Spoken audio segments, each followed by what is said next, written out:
Joe Cummings, Missoula River Lodge, checking in after the last 2 weeks of fishing.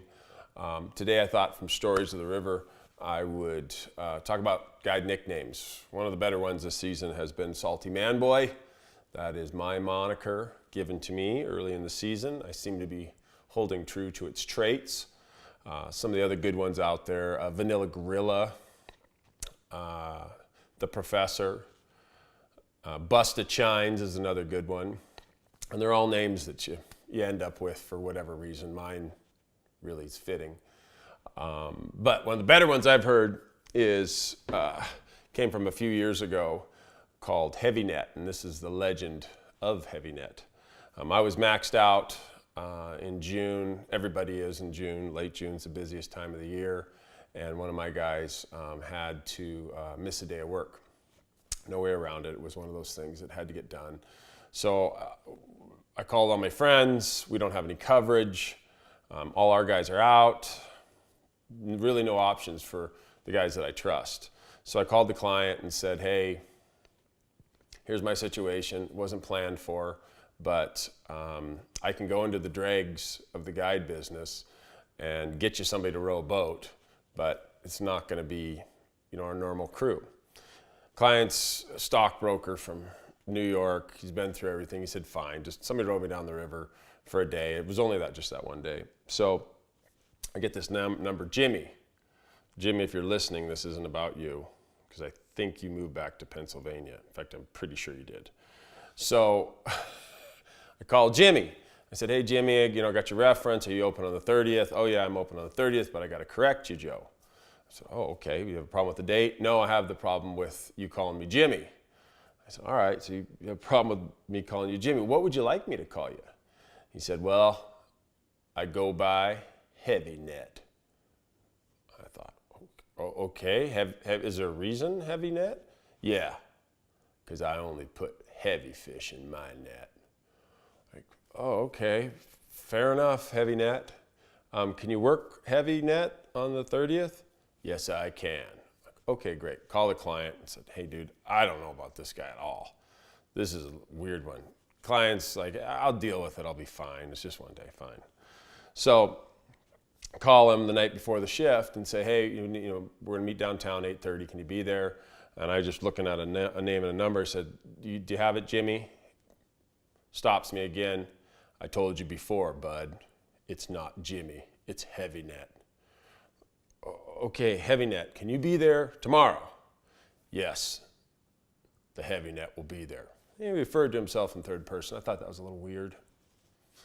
Not looking good at this point. So we're sitting there getting everybody lined out, and I'm wondering what Heavy Net is going to look like when we show up. So, and I'm thinking like tattoos, maybe 6'5", ponytail, 25 years old, big truck, lift kit, giant boat, Heavy Net. So we're sitting there, and I'm watching this old tiny little Subaru pull into the parking lot, and it's pulling this little tiny raft that's kind of like a baby blue. Oh man, I wonder who that guy is. And I see the license plate, and it says, Heavy One. Heavy One. Oh boy, here it comes. Dude gets out maybe damn near 60 years old, and maybe 5'1", maybe 220, just gigantor guy, right? Boom, comes out. Like, well, he's heavy. Comes walking up, and I said, Jimmy, is that you? I don't go by Jimmy. I'm Heavy Net. Oh, sorry, Heavy. Sorry about that, bud. Good to see you. Thank you. I paid him his money for the day's work. And I was assuming that when guides talk to one another, that's where nicknames are. So he would say, hey, Salty Man Boy. And then I'd say, hey, Heavy Net, how's the net hanging? That kind of thing, right? No. Apparently, Heavy Net applies to everyone, including Joe, the stockbroker from Manhattan. So when I go introduce him, I'm thinking, Jimmy, this is Joe. You guys are going to go fishing together. And so I do it. Joe, this is Jimmy. And Jimmy, right before I get to the Y and Jimmy, he says, I got to cut everybody short here. I don't go by Jimmy. I go by Heavy Net. In the boat, you can call me short, heavy, but I prefer Heavy Net. And Joe looks at me, rolls his eyes, looks at Heavy Net and says, I think we're going to go with Jimmy on this one. All right, bud? And Heavy Net kind of bows up, goes back to his truck, and then motions, get in the truck. Joe's cool, right? He's from Manhattan, right? So Joe rolls up, walks, they get in this little Subaru. It looked like a little clown car. Take off down the river. So I get back. Joe's laughing when he shows up. He goes, well, I don't know that the Heavy Net thing's going to stick really good because apparently heavy is an idea that we might catch a big fish, but we don't. And I set the record on miniature whitefish today, though, so maybe we won't rebook him. Joe laughed about it. He knew the deal, right?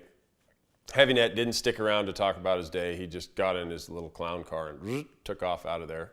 Heavy one. I don't know if they have it. He's in Pennsylvania somewhere at this point. At least that's what I heard. Focusing on large trout, or at least the idea of large trout. So if you want to get a nickname, you got to stick to the characteristics of the nickname. Therefore, salty, fairly man-boyish. Thus, I get to stick with Salty Man-Boy. Heavy Net, maybe not so much. Fishing's been good. It's been a good fall. It's been a good fall. We had some really great days, then we had some good days, and some not good, so good days. Upper Clark Fork got huge. Really not fishable lately. Lower Clark Fork lost its mahoganies early. Had a big burst that was the great fishing, and then it kind of lost them. It went to all the blue wings, which gave us some shooting, but really technical shooting on little dries, where you can shoot quite a bit. Bitterroot still had some mahoganies, had some good fishing on it. So it became fall early this year, partly because of the water volume and partly because of the temps. We still caught fish, but that really gooey stuff, it didn't kind of translate all the way into October, which I think it was the volume that came down. But we had some good fishing, and if you can rip a reach cast to a real tiny, dry fly sipper, it was fine. I just wish we'd had more mahoganies a little bit later on the Clark Fork, and I really missed that lower water fishing in the Upper Clark Fork. It just didn't happen this year, so it's kind of a bust up there. So we're finishing out the season. We've got about 3 weeks left. It's going to be some shooting shooting on the Clark Fork for little dries. The nymphing on the Missouri was really good last week. Land of the Giants was really good last week. That's probably where we kind of lean to, because the way it is, Missoula just didn't stay all the way there like we wanted it to. It's supposed to be cold this week. So a couple more weeks. A lot of our guys are taking off bird hunting. A few of us are staying around working and going down the river. But I was hoping that maybe if I post enough videos of big fish, you guys could maybe call me Heavy Net. I mean, that's a pretty cool name, Heavy Net. And I could say it like this: hey, I'm Heavy Net, because I only put big fish in my net. Yeah. And then I'd probably go bark, bark, that kind of stuff. Or I could just stick with Salty Man Boy. That's probably more fitting. We'll got a few weeks left. Hope to see you on the river. Joe Cummings, Missoula River Lodge.